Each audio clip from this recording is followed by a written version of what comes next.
Hello, Fracas here. Today we're going to be looking at my favorite fragrances that I'm looking forward to wearing this fall season. It's getting cooler and cooler, not as cold as what is coming for our winters here, but cool enough for me to pull out the complex, more in-depth type of fragrances, heavier type of fragrances to enjoy. So this is going to be my designer list. I already did my niche list, so I'm going to link it below if you're interested in that. But today we're going to be looking at my favorite designer fragrances that I'm looking forward to wearing this fall. So I'm going to try to be as concise as possible so this video doesn't run too long. So I selected 10 fragrances, 2 honorable mentions, starting with Mitza by Dior. This one is discontinued, but there are other fragrances that are going to remind you of this one. So to sum it up, this one is a wonderful, warm, spicy rose amber combo with some incensey feel attached to it and light spices. The balance is really well done here, and then it gives you that warm spicy ambery rose combo,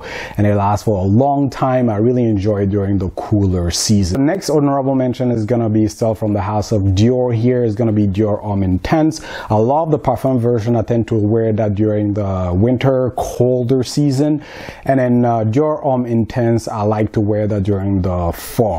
Now this one still has some weight attached to it, but it's not as dark as the parfum. But essentially, I'm sure everybody knows about Dior Homme Intense, but essentially is a mix of lavender, vanilla, powdery iris, and then in the dry down I get a musky ombre with a little bit of addition of a cedar wood with that vanilla and then traces of that powdery iris note. Easy to enjoy, slightly gourmand feel to it. Some people attribute a lipsticky vibe to it. I can understand that, but to me this one is really elegant. So that will be number 11 on the list. So next on this list is from the house of Rochas. It's called Monsieur Rochas. This is the Eau de Toilette Concentrée. I also have the cologne version, which is great during hotter summer season because it's lighter. I enjoy the Concentrée version during the fall season because it has more depth, because it's heavier, and I feel the notes are more defined here.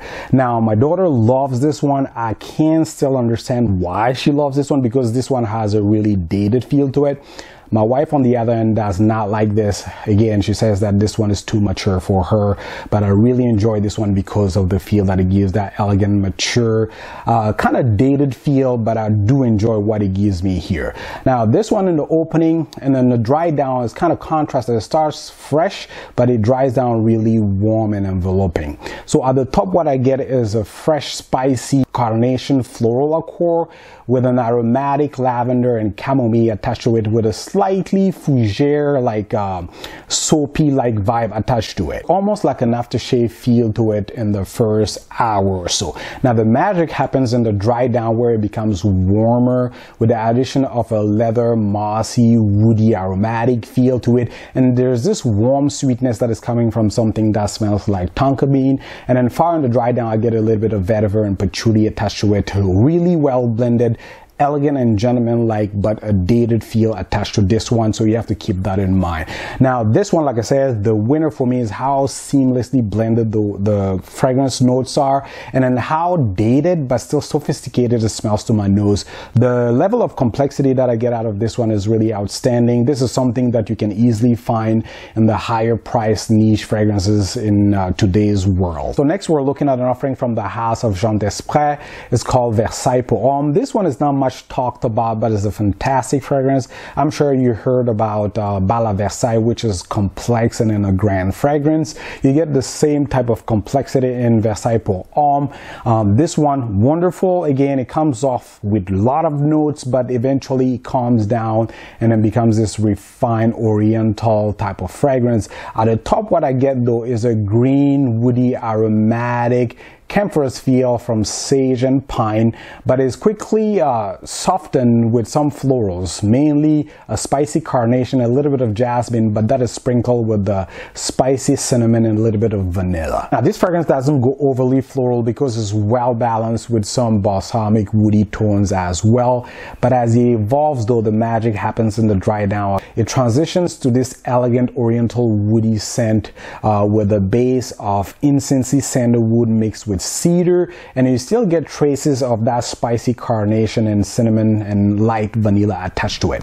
In the far dry down, what I get is mostly a spiced amber with a mossy leather, and then also traces of that incensey sandalwood still playing in the base.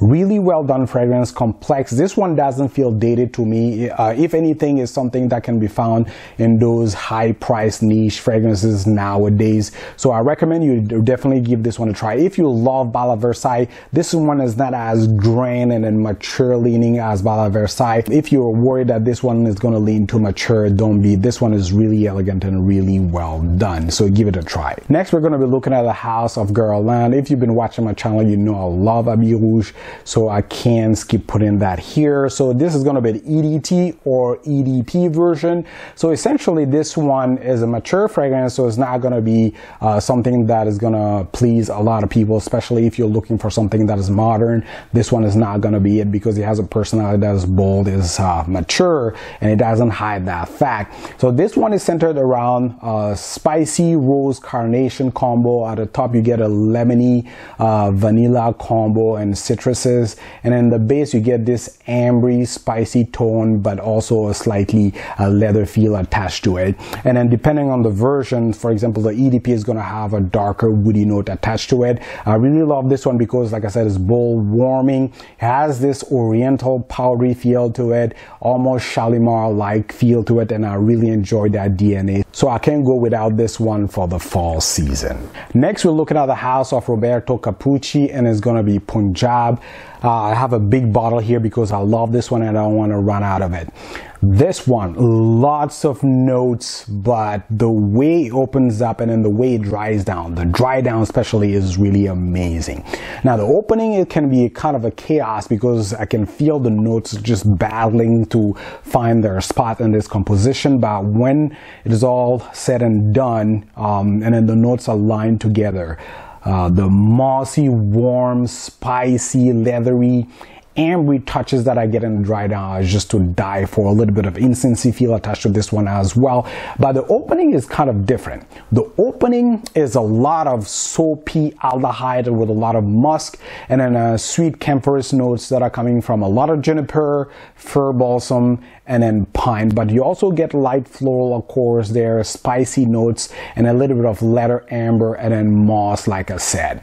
Dry down is a little bit warmer with the addition of that mossy leather, spiced amber, and then that incensey feel that I described in the beginning. So this one, really complex fragrance, but overall the nature of it comes off dated. So I would say if you don't love dated fragrances, you don't love aldehyde, especially that opening being chaotic there before it settles down to that beautiful dry down, I would say skip this one. But for those who are interested in mature fragrance, a little bit dated but has dimension, definitely give this one a try. Next, we're going to be looking at the house of Givenchy, and my selection is Monsieur de Givenchy Haute Concentration. I also have the Eau de Toilette, which works great during the high heat summer season, lighter version there. But during the fall, I also love to enjoy this fragrance here, so I'm using the higher concentration, which packs enough punch to actually be noticeable during the cooler season. Now, what I love about this fragrance is the dry down. That spice, cinnamony, sandalwood accord that I get in the dry down is just fantastic, outstanding. To my nose is authentic sandalwood. The notes are really well done here with the right type of balance when it comes to the spicy cinnamon and slight carnation vibe that I get that is attached to the sandalwood. Now, at the top, you're gonna get your typical men's cologne that is an aromatic citrus vibe, and then after that in the mid you get additions of floral, slightly spiced cinnamon and carnation vibe to it, but it's going to be subtle, and it quickly transitions to that beautiful sandalwood dry down with traces of that spicy carnation and cinnamon vibe coming through in the dry down. Very easy to wear and enjoy, nothing daring about this one, but the soothing effect that you get from it, especially the dry down, is what makes this one work really well for me. And that's why I have both versions, so I can enjoy it all year round. Next, we're looking at the house of Moschino, and it's going to be Moschino pour Homme, vice versa. In this interesting looking bottle here, you have the spray on this end here, and then this one is kind of a dabber there. Interesting design. Now, this one is a bold fragrance. What I get out of this one is a leather moss, a bold leather shipper type of fragrance with a set of dirty aromatics attached to it. Is a green aromatic, woody, spicy core at the top, but you also get a slightly soapy metallic feel to it, but is all wrapped in the black mossy leather. Bold, like I said, is something that is going to be a little bit daring. If you love vintage Bellamy, this one might be right up your alley, so definitely check this one out. This one, cooler season, works really well. I really love that leather moss feel to it. It smells polished. The only thing that can be there and be disturbing is a set of dirty aromatic and then that slightly metallic soapy feel that I get out of it. Otherwise, it's a really fantastic fragrance. Like I said, if you love Bellamy, definitely give this one a try. You might be surprised. Next, we're looking at the house of Estee Lauder. It's going to be Lauder for men. This is a vintage version, but I hear that the current formulation is good as well. So, I mean, don't end up chasing a vintage version if the current formulation is good, especially if they're being charged like ridiculous prices for it. Now, this one reminds me of less green pungent, less floral representation of Givenchy Insensé, which is a bolder type of fragrance, contrasting greens and florals. Masculine take on that, really well done. This one is much smoother, much elegant and refined, and then much more balanced in my opinion. Something that you can easily wear in a formal situation and not come off too dated. I think this one has a modern twist added to it. Compared to the other fragrances on this list, this one is definitely more modern, although it retains that classic feel to it.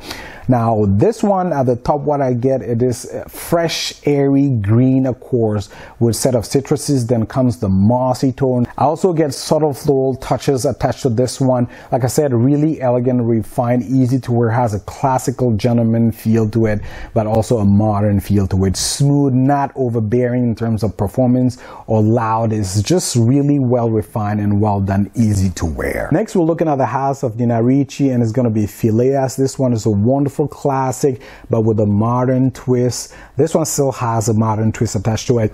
In the same sense, I find Lauder for men to be modern. That's how modern and classic I find Phileas to be. They're not similar, but I'm giving you a point of reference. So if you find Lauder for men to be dated there, you might find Phileas to be dated. But to me, the theme of these fragrances are gentleman-like, refined, mature, but not too dated. Has a modern feel attached to them because they're not too stuffy, and then they don't have that dated feel attached to them. Now, what I get out of this one is essentially a fresh top, but within 20 minutes it comes down to something that is warmer in nature. At the top, what I get is something that is cool, airy green. I get a set of juniper berries, but also a green fresh pine core attached to it. And in the opening, I also get a contrast between something that is dry soapy, but also aldehyde, like a fresh waxy aldehydes attached to it. But within 20 minutes though, that changes. It becomes drier and warmer with the addition of mossy leather with subtle floral aspect attached to it, a little bit of carnation, a little bit of jasmine attached to it. And in the background, I also get a spiced amber with a set of dry leaf that remind me a little bit of a tobacco leaf. That's what I get out of the fragrance. It comes up refined, easy to wear, something that can be easily a signature scent for a gentleman. Next, we're looking at the house of Chanel. Is going to be Antaeus Chanel. I was nudged by my good friend at Breathe Perfume YouTube channel. Great guy, great review. I'm going to leave his link below. So after getting this one, I don't regret it one bit. The few wearing that I got, what I get out of this one primarily is a musky, mossy leather, but I also get a dry, soapy feel that I associate with orris note that have a lower percentage of iron in it. So it's not going to be anything irisy, lipsticky like what you find in the Dior Homme line. It's going to be mostly a dry soapy accord that is attached to that mossy leather tone that I described in the top. And in between playing filler, I also get a rose note that is not prominent but fills the gap between what I get in the opening, the leather moss, but what I get in the dry down, which is a woody patchouli, but also a little bit of labdanum paired with that cleaned up leather. Now this one, compared to the other crazy things that I wear in my collection here, this one I find to be a little bit of cleaned up leather shipper type of fragrance. I find it easy to wear if you want something that is masculine but also has a soft side, also cleaned up a little bit and easy to wear, not too like out there. I recommend that you try the current formulation of Antaeus Homme by Chanel. Last but not least, we have Caron, Le Troisième Homme, the third man.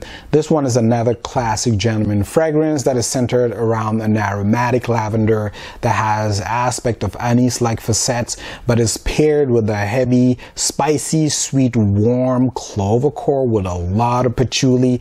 And on the base, I get a sweetness that is coming from tonka bean and then some type of amber note attached to it. And in between, I get subtle florals, a little bit of spicy accord attached to it.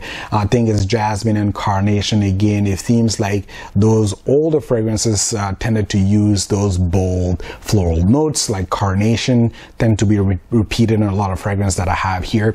Anyways, so this one I get subtle floral accords there from jasmine and carnation, but I also get the hint, a suggestion of something that is sweet but also sultry and slightly animalic. That reminds me a little bit of honey, but not quite, but it's definitely there, that slightly sweet, slightly animalic tone that I get, and it's paired with the wonderful load of patchouli that I get here.